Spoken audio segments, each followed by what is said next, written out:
Hi and welcome to Terry Talks Movies. This time around we're doing more hidden gem movies, starting with the letters S and T. And I've got some good ones this time. Most of them aren't serious films. There's only about two that are really serious films. The rest have lighter moments and a couple of darker moments, and there's some outright comedies in there. So let's get started with the letter S. The first one is based on a novel I like by a guy called Raphael Sabatini. And there's the novel, Scaramouche. That's your pan-giant edition, which is getting a little ratty around the sides. And there's the 1952 MGM film based on the novel from 1935.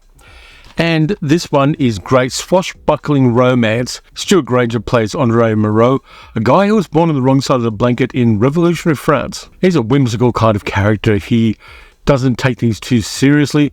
He doesn't know how to sword fight very well, and he's got a big mouth, particularly when it comes to the aristocracy.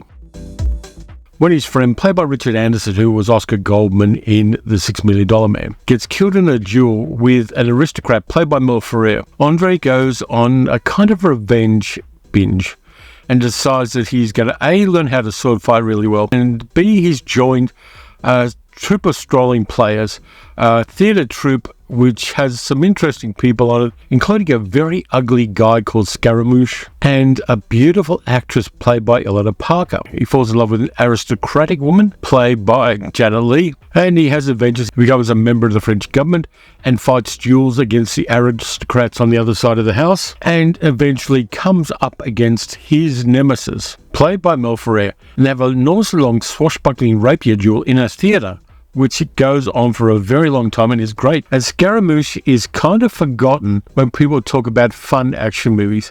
And it is. It's got its tongue firmly in its cheek. And as the first line of the novel says, he was born with a gift of laughter and a sense that the world was mad. And indeed, Andre Moreau is. That one, if you can find a copy of it, is a really good read. I like Raphael Sabatini's novels. He did things like Captain Blood, upon which they based the early Errol Flynn movie. A lot of fun, and the movie is as well. That sword fighting scene in the theatre is next level wonderful. They climb balconies and jump down from balconies and hang from curtains, all sorts of good stuff like that. Really fun movie, and I wouldn't mind a Blu-ray or a 4K of that. It may well already be up, but this is the version I've got. High recommend from me. You should see Scaramouche and enjoy it. The next cab off the rank is a 1970 controversial Australian film. Any Australian film of 1970 that didn't have a kangaroo in it was controversial.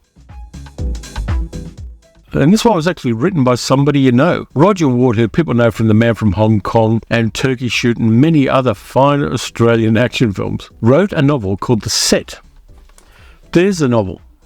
This is one of the rare unsigned editions of this novel. And it's a story of the art set in Sydney in the 1970s. All the people who were painters and artists of various kinds.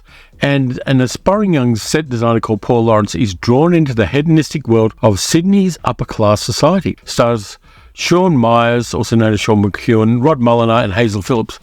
There it is, The Set.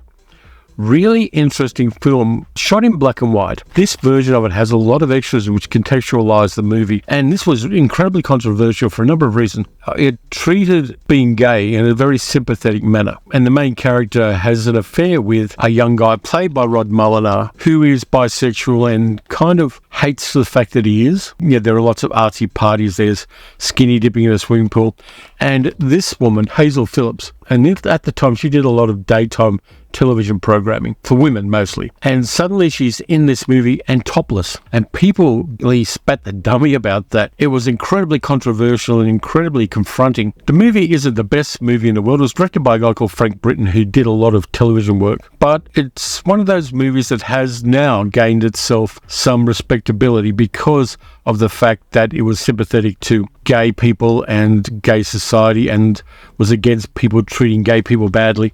Way before anybody else was, even before the TV series number 96 came out with a sympathetic male gay character. The Set did it first. This one's a 2-disc DVD version with a booklet. Always like a booklet. There's the press about the opening night in Melbourne of The Set. Let me see what I can show you and can't show you on here. There's a whole bunch of the controversial stuff about it. which came out at the time, people fulminated enormously about the raciness of this movie and the fact that it showed degeneracy and all those good things we like in cinema. There's a whole bunch of good essays about it as well. But the set I like. I saw it first it was on late night TV, and I liked it at the time because there was a lot of nudity in it. But that one, if you're into Australian cinema, you might be able to find a copy of that. I'll post a link if I can find it. But that one's an important film in the history of diversity in Australian cinema. And it's enjoyable to watch too. It's a little self-conscious at times. It's a very indie film for 1970. But it's still an important film in the film culture of my nation. And I like it a lot. Next up, we have a film that was incredibly prophetic. It came out in 1998, and it was about a topical subject at the time. And it foreshadowed some real-life events, which went in a different direction, but this movie raises some interesting questions. It was directed and written by Edward Zwick. There's a film called The Siege, which has Denzel Washington, Tony Shalhoub, Annette Bening, and Bruce Willis as a military general. And the story is this, basically. A bunch of terrorists are bombing large events in New York City, particularly the ones where rich people hang out, like gala balls and things like that. And it's very confronting, and the violence is shown in a very realistic manner. And an FBI agent, played by Denzel Washington, is asked to investigate.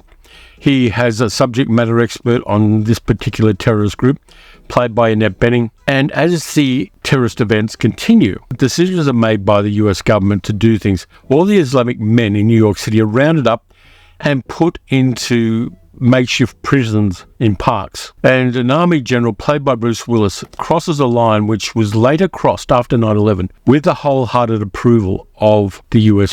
But at the time, this was considered too much. Basically, Bruce Willis's general tortures people for information. This is before Gitmo became a big thing. Denzel Washington's character has to find out who the terrorists are and stop them and discontinue the terrorist attack and the breaches of the rule of law that the government is authorising in New York City. It's a really interesting film, and it brings up some issues that did change after 9/11. But I still think that the way this movie approaches those questions is a valid one. It's from that time just before things changed after the millennium.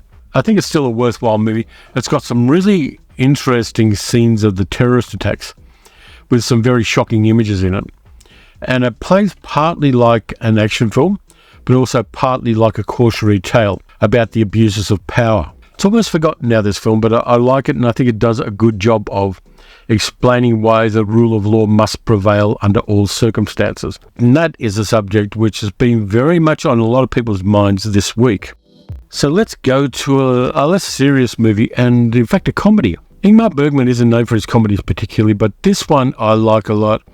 It's from 1955, as I recall, and it's Smiles on a Summer Night, which is a beautiful comedy of manners. It's set in the countryside in Sweden on the one night of the year in that area where the sun doesn't set, which is why it's called Smiles on a Summer Night. There's a middle-aged lawyer who has a very young wife who is still a virgin. She will not let him touch her, even though he's lusting after her a lot. And he decides he wants to entertain his wife and finds some theatre tickets. And as he buys the theatre tickets, he finds that one of his ex-lovers, a woman called Desiree, is the star of the play. And he reconnects with Desiree, and he tells her about his marriage.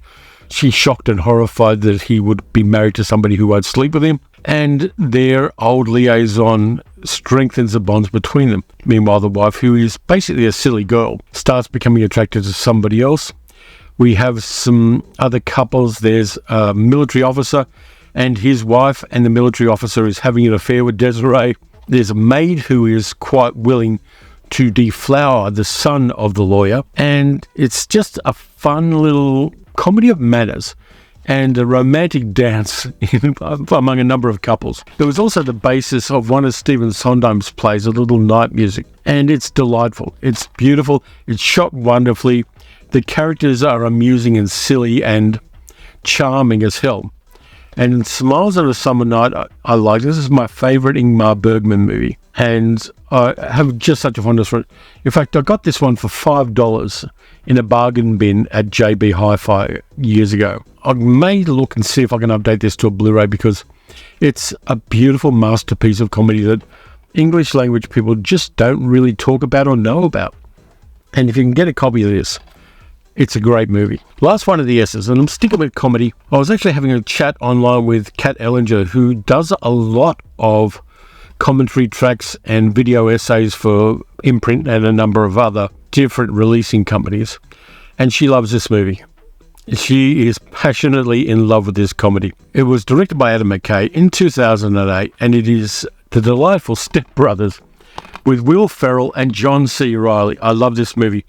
Basically, it's two man babies who live with their parents. Will Ferrell lives with his father, played by Richard Jenkins, and John C. Reilly lives with his mother, played by Mary Steenburgen. And the parents fall in love and move in together, and suddenly they got these two adult children who won't leave home and who are spoiled brats. They tell them they've got to leave home. They basically force the issue, and comedy ensues. It's a lot of fun, this one, and it shows the comic side of adult children who won't leave home, basically. Will Ferrell and John C. Reilly, before they screwed up with their Sherlock Holmes movie, had such a great rapport. The comedy lines are funny. The man baby stuff is hilarious. There's so much good stuff in this, and it's lightning in a bottle. It's interesting too, because there are two versions of the movie on this Blu-ray. One is the original version, and there's an all-new extended edition with over 7 minutes of footage not seen in cinemas. Plus, it's got all the extras in it. Step Brothers is one of my go-to comedies of the 21st century. I unashamedly love it. It's got so many quotable lines about the Catalina wine mixer and a whole bunch of other stuff. Great movie, love it a lot. Then we're getting on to the letter T. And I just thought, I've only got 2 more of these to do, the hidden gem videos. Gonna have to find something else to do in a fortnight, but we'll see how we go. This one I have talked about before because it is a wonderful film. Is this a Criterion edition? No, I don't think it is. Let me check. Yeah, I got the Criterion edition of this on Blu-ray because it's worth it. And I'll read you what the blurb is first. The tale of an eccentric band of culinary ronin who guide the widow of a noodle shop owner on her quest for the perfect recipe. This rapturous ramen western by Japanese director Juzo Itami is an entertaining genre-bending adventure underpinned by a deft satire of the way social conventions distort the natural human urges, our appetites. Tampopo. If you haven't seen Tampopo, you're really lucky because you get to experience it for the first time. It's a delightful comedy, and I love it unashamedly. Ramen in Japan is a special cultural thing, and I've eaten ramen in a few different places in Japan in 2019, and it was never the same twice. There are so many regional variations in the noodles, in the way the broth is made, in the trimmings you have on top, the egg, the meat you put into it, the vegetables you put into it. It's a real art form, and even in Australia, I've eaten ramen in a number of restaurants, and it's never been the same twice. It is a beautifully mercurial dish, and this is a celebration of that. It's a celebration of community and of misfits getting together for a project. And like Smiles on a Summer Night, is wonderful. It's a life-affirming thing. If you're down a bit, you're going to want to watch this, even if you do just eat instant ramen while you're watching it. It's a fantastic film. As with all of the Criterion editions, it's got a lot of extras, including interviews with food stylists for the movie, a whole bunch of different film scholars and ramen scholars as well. I love food movies, with a couple of exceptions, but for the most part, I love food movies. Things like Big Night, for instance, and Babette's Feast, and all of those. And Tampopo is the Japanese version of that. Ken Watanabe's in it as well. Dude, it's a joyous movie. It really does demonstrate how good we can be when we get together with people without fear and without agenda. And you should see Tampopo. High recommendation. This one I've also talked about before, but I like it. I like movies where Jeff Goldblum plays a villain. I like movies that win Academy Awards, and I like underdog movies where the people making the film aren't the big studios. And this one covers a sociological phenomenon which gets a lot of shit these days. Now, I don't think it deserves it. It was the 1978 Academy Award winner for Best Original Song for Last Dance, and it's Thank God It's Friday. I saw this in the cinemas in 1978, and the audience was going crazy.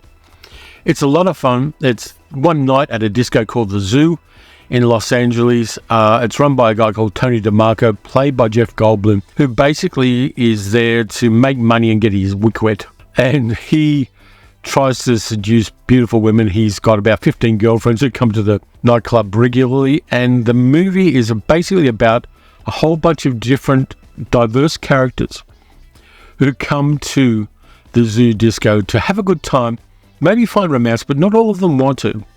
But just have a good time, enjoy good music, and chill on the vibe. It's got Chick Venera playing a guy called Marv Gomez, the Leatherman, who's a dancing fool. It's a joyous movie, and I think that maybe with these S&T ones, I've picked out a lot of joyous films. It's got Donna Summer playing a wannabe singer who gets to sing her song at the end of the movie. Really great. I think this is an American pressing of it. In fact, I'm sure it is. Who put it out? It's Mill Creek. There's Donna Summer at a disco ball on the inside cover of it. For me, it's just one of those joyous movies where if you're a bit down, and at the moment I'm in a good place, I'm not depressed, so I'm not dragging these movies out for that reason. But this one is the 40th anniversary edition. Jeff Goldblum is a slimy, sleazy bastard in it. But it's got a vibe all its own, and it's a time capsule of that particular moment in time, a moment in popular culture. And for that reason, I think it's a better disco movie than Saturday Night Fever, because the protagonist of Saturday Night Fever, played by John Travolta, is a total bastard. And in no way is Jeff Goldblum in this the protagonist of the movie. It's fun, and it's not smart fun, but it's dumb fun. The music is great. The Commodores are in there and a whole bunch of other people. Donna Summer, of course. It was a production of Motown Casablanca, were two record companies that got together for this. I like it. It's just fun, and I enjoy it a lot. And I'm going to watch it in a weekend or two, and just chill out, enjoy the vibe, enjoy the music, and just go with it. Another foreign language film, which I've talked about before, 1964, Jean-Paul Belmondo, Francois Dorliac, L'Homme de Rio, also called That Man From Rio. This is a double set of two movies that Philippe de Broca made with Jean-Paul Belmondo, both action films. In That Man From Rio, Jean-Paul Belmondo plays an Air Force guy in France who has leave and is going to see his girlfriend, played by Francois Dorliac, who works in a museum. But there are some artifacts stolen, and his girlfriend is kidnapped and taken to Rio. And by using his smarts, he follows her on the aeroplane and tries to track down the evil bastards who have kidnapped her and rescue her. And the supporting cast is pretty good. It's got people like Jean Servet. And the supporting cast is pretty good too. It's got Jean Servet, who was Le Stéphanois in Rafifi, and Adolfo Celli, of course, who was in Thunderball. He turns up in this as well. L'Homme de Rio, and the real selling point on this is the stunt work that Belmondo does, climbing around things, jumping things, running really fast, taking enormous risks.